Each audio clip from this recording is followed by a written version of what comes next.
माझ्या प्रिन्सिपल ह्या माझ्या रोल मॉडेल आहेत. म्हणजे मला अगदी नाव घ्यायला आवडेल. फिनलँडची शिक्षण पद्धत ही इतकी सुंदर आहे. बालपणीच हे माझ्याकडे आलं की असं वागलं तर काहीतरी मुलांना मदत होणार आहे. मूल जेव्हा शिकतं तेव्हा ते त्याच्या पेसनी शिकतं. AI मुळे म्हणा किंवा हे टेक्नॉलॉजीमुळे म्हणा ते इतके काही एक्सप्लोर करतात की त्यांना समजतं सगळं. फिनलँडला जाऊन तिथली शिक्षण पद्धती शिकायची आहे. डेफिनेटली सध्याचं पेरेंट आणि मुलं यांच्यामधलं जे रिफ्ट आहे ना ते खूप मोठं म्हणजे वाढत चाललं. पेरेंट्स प्रचंड बिझी झालेले आहेत. न्यूक्लिअर फॅमिलीज आहेत. नमस्कार मंडळी, MLA च्या या पॉडकास्टमध्ये आपल्या सर्वांचं पुनश्च एकदा मनपूर्वक स्वागत. आपल्याला माहीतच आहे की आपण दर पॉडकास्टमध्ये वेगवेगळे विषय घेऊन येत असतो. आजही आपण एक वेगळा विषय घेऊन आलेलो आहोत. आज आपल्याला भेटण्यासाठी, आपल्याशी संवाद साधण्यासाठी आपल्यासमोर ज्या व्यक्ती आलेल्या आहेत त्या आहेत शिक्षिका, प्राध्यापिका आणि समुपदेशक अशा पायल देशपांडे मॅडम. हॅलो पायलजी, आपलं MLAच्या या पॉडकास्टमध्ये मनपूर्वक स्वागत. Thank you so much for inviting me. आपण शिक्षिका आणि समुपदेशक अशा वेगवेगळ्या भूमिकांमध्ये गेली अनेक वर्ष काम करत आहात. तर शिक्षिका ते समुपदेशक हा आपला प्रवास कसा होता, एक थोडक्यात सांगाल? हो, खरं तर मी साधारण वयाच्या 19व्या वर्षी माझा पहिला जॉब सुरू केला, जो शिक्षिका म्हणून होता. आणि ठरलेलंच होतं माझं पहिल्यापासून की मला शिक्षिकाच व्हायचंय. सो त्याप्रमाणेच सुरू केला. आणि प्रारंभ असं आपल्या संस्थेचं नाव आहे. माझ्या संस्थेचं नाव प्रारंभ आहे. जी तिचं काम आधी सुरू झालं आणि नाव नंतर दिलं गेलं असं झालं ऍक्च्युली. पण मी जेव्हा सुरू केला जॉब तेव्हा त्याच्या बाजूबाजूनी माझं शिक्षणही सुरू होतं, कारण मी खूप लवकर काम करायला सुरुवात केली होती. सो बऱ्याच इन्स्टिट्यूट्स बरोबर मी काम केलं आणि त्याच्याच मध्ये मग माझं लग्न, लहान मूल हे बॅलन्स करता करता मी प्री प्रायमरीतून प्रायमरी, तिथून सेकंडरी. खरं सांगायचं तर I am really grateful to every head of mind ज्यांनी मला खूप छान एक्सपोजर दिला आणि चान्स दिला. शिक्षण क्षेत्रामध्ये आपला 23 वर्षांचा अनुभव आहे. म्हणजे CCE फिनलँड सारख्या कंपन्यांसोबतही तुमचं काम तुम्ही केलेलं आहे. तर हा अनुभव कसा होता?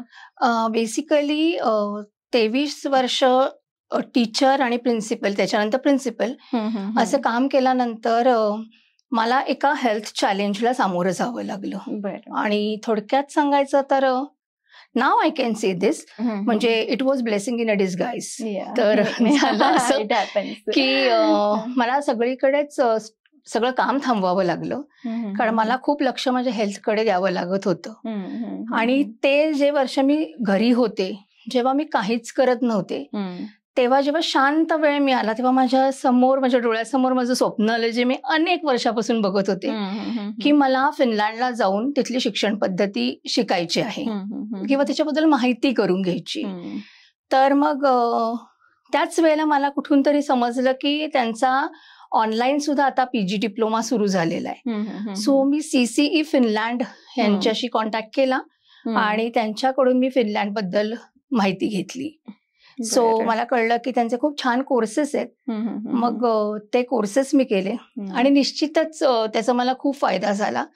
एक तर मनाला एक उभारी आली, कारण त्या पिरियडला एक असं हे होतं की I was know where actually speaking. So त्याची मला खूप मदत झाली. आणि तिथून खरा तर काउन्सिलिंगचाही प्रवास सुरू झाला, कारण फिनलँडची शिक्षण पद्धत ही इतकी सुंदर आहे, ती पूर्णपणे चाइल्ड सेंट्रिक आहे. सो लर्निंग एक्सपिरियन्सला खूप महत्व आहे. आणि त्याच्यासाठी जी पेडागॉजी लागते, ते पेडागॉजिकल रिक्वायरमेंट ते अतिशय सुंदर पद्धतीने पार पाडतात. सो हे शिकताना माझ्या लक्षात आलं की तिथे मुलाला शिकवण्याला नाही तर त्याच्या शिकण्याला प्राधान्य आहे. सो मूल जेव्हा शिकतं तेव्हा ते त्याच्या पेसनी शिकतं. की एखाद्या मुलाला एखादी कन्सेप्ट शिकायला 2 आठवडे लागत असतील तर ते शिक्षक त्याला तो वेळ देतात. मग माझ्या लक्षात आलं की आपल्याकडे थोडंसं स्टँडर्डाइज टेस्टिंगमुळे किंवा टेस्ट असतात हे ते, त्याच्यामुळे एवढा वेळ देता येत नाही. मग माझ्याकडे जी मुलं यायला लागली त्यांच्याकडे बघण्याचा अप्रोच माझा बदलला. सो नक्कीच फिनलँड शिक्षण पद्धतीचा मला खूप उपयोग झाला या सगळ्या ह्याच्यामध्ये, वाटचालीमध्ये. शिक्षिका ते प्राध्यापिका ते प्रारंभ असा तुमचा हा प्रवास होता. पण ह्या प्रवासाची सुरुवात म्हणजे शिक्षणाकडे कसं वळलात ह्या क्षेत्राकडे? खरं सांगायचं तर I am really thankful to my teachers when I was in school. माझ्या प्रिन्सिपल ह्या माझ्या रोल मॉडेल आहेत, म्हणजे मला अगदी नाव घ्यायला आवडेल. त्यांचं नाव हेमा होनवाड आहे. तर त्या इतक्या सुंदर रीतीने मुलांना हँडल करायच्या, म्हणजे बिंग प्रिन्सिपल सुद्धा. तर कुठेतरी त्यांना बघता बघता माझ्या मनात हे ठरलं होतं की मी टीचर होणार, कारण आपल्याला मदत करता येते मुलांना. सो जेव्हा माझं हे म्हणजे साधारण मी 11वी-12वी झाल्यानंतर मी ठरवलंच होतं की मला तर शिक्षक व्हायचंय. आणि मला फर्स्ट छान जॉब मिळाला. I was working with symbiosis as a को टीचर. सो त्याच्यानंतर आय वॉज लाईक अनस्टॉपेबल. मग मध्ये लग्न झालं, मुलं झाली. तुमच्या आयुष्यात आलेले तुम्हाला ज्यांनी घडवलं असे टीचरच तुमचे म्हणजे खऱ्या अर्थाने गुरु म्हणायला हरकत नाही या क्षेत्राकडे. Every moment I am grateful to her. So कुठून तरी आपण ते शिकतो. बरोबर. म्हणजे बालपणीच हे माझ्याकडे आलं की असं वागलं तर काहीतरी मुलांना मदत होणार आहे. सो ते मी शिकत गेले. आणि आता हे जेव्हा तुम्ही म्हणालात की तुम्ही शिकत गेलात आणि तुम्हाला वाटलं त्यामुळे की त्या क्षेत्राकडे वळलं पाहिजे, पण जेव्हा आता तुम्ही काउन्सिलिंग करताय म्हणजे मुलांचं समुपदेशन करताय, तर नेमकं कोणत्या बाबी तुम्ही महत्वपूर्णपणे बघता आणि त्याच्यानुसार काउन्सिलिंग करता? काय अडचणी येतात? म्हणजे खरं सांगायचं तर आता आपण जे बघतो की पेरेंट्स प्रचंड बिझी झालेले आहेत, न्यूक्लिअर फॅमिलीज आहेत. आणि ह्या धावपळीच्या ह्याच्यात पेरेंट्सला गिल्ट असतं सतत की मी मुलांना वेळ देत नाही. मग ह्या गिल्टला ओव्हरकम करण्यासाठी बरेच पेरेंट्स काय करतात, तर मुलांना अनेक क्लासेसला घालतात आणि ते फक्त इकडून तिकडून त्यांना ते फिरवत असतात. मग मूलभूत जी गरज आहे मुलांची की आई वडिलांशी संवाद साधणं, ती कुठेतरी राहून जाते. बरोबर. सो काउन्सिलिंग करताना प्रथम खरं सांगायचं तर मुलांपेक्षा पेरेंट्सशी जास्त आपल्याला संवाद साधावा लागतो. So it is more about parenting. Okay, great. आणि पॅरेंट्स आणि टीचर्स यांच्यामधलाही काही कम्युनिकेशन गरजेचं आहे का, किंवा कसं? म्हणजे तुमच्या प्रश्नातच उत्तर आहे, कम्युनिकेशनचे अतिशय गरजेचं आहे. कारण बऱ्याच वेळा असं होतं की टीचरनी बोलवल्याशिवाय पेरेंट्स येत नाहीत आणि पेरेंट्स आले तर टीचर काय बोलतात ह्याचं डिनाय खूप केलं जातं.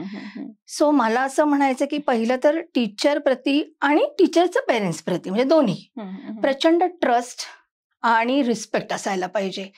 कारण आपलं हे जॉईंट व्हेंचर आहे मुलांना वाढवणं. सो जेव्हा दोघंही एकमेकांवर ट्रस्ट ठेवून जातील पुढे, तेव्हाच हे शक्य होणार आहे. बरोबर. सो ते फार इम्पॉर्टंट आहे. ते अब्राहम लिंकनांचं पत्र आहे ते की जसे माझ्यातली एक्झॅक्टली शिक्षिकेमधली आई आणि आईमधली शिक्षिका जेव्हा एकत्र येतात तेव्हा ते मूल खऱ्या अर्थाने घडतं. सो हे जॉईंट व्हेंचरच आहे, हे मिळून केल्याशिवाय होणारच नाही. बरोबर बरोबर. आता जे ज्वलंत प्रश्न बऱ्याचदा आहेत की हे समुपदेशन वगैरे सुरू झाले, बऱ्याचदा याच्या मागे मिसकन्सेप्ट पण अशी असते की मुलांमध्ये काही प्रॉब्लेम आहे तेव्हाच ते समुपदेशन घ्यावं, किंवा कधी म्हणजे समुपदेशन म्हणजे मेजर प्रॉब्लेमलाच घेणं गरजेचं असतं की छोट्या छोट्या गोष्टींमध्ये पण ते गरजेचं आहे. खरं सांगायचं तर समुपदेशन पेक्षा ह्या गप्पा असं मला म्हणायला फार आवडेल. कारण कसं होतं, आता माझ्याकडे जी मुलं येतात साधारण टीनेजर्स वगैरे माझ्याकडे खूप येतात, तर आम्ही ते काउन्सिलिंगला आले असं कधीच म्हणत नाही, ते गप्पा मारायला आले. So they just love to do that, की त्यांना शेअर करायचं असतं, त्यांना कुठेतरी ते उत्तर मिळतं. They need someone to talk. आणि डेफिनेटली सध्याचं पेरेंट आणि मुलं यांच्यामधलं जे रिफ्ट आहे ना, ते खूप मोठं म्हणजे वाढत चाललंय. सो तिथे कुठेतरी मुलांना आणि ना ही पिढी फार गोड आहे खरं सांगायचं तर. त्यांना इतका छान एक्सपोजर आहे त्यांच्या AI मुळे म्हणा किंवा हे टेक्नॉलॉजीमुळे म्हणा, ते इतके काही एक्सप्लोर करतात की त्यांना समजतं सगळं. कधी कधी थोडंसं तर माझ्या असं लक्षात येतं की पेरेंट्सलाच वळायला वेळ लागतो, त्यांना फार पटकन कळतं. सो फार बिगिनिंगलाच आलं तर खूप मोठ्या गोष्टी टळू शकतात, हे मात्र अगदी नक्की. अरे वा, खूप छान. तुमचा प्रवास हा खूप छान आहे. खरं तर खूप डिटेलमध्ये जाणून घेणं आम्हाला वाटतं आहे की घेतलं हवं, पण वेळेच्या अभावी आज आपण एवढीच माहिती घेऊया. पण खूप छान प्रवास आहे. तुमच्या प्रारंभाविषयी पण जाणून छान वाटलं.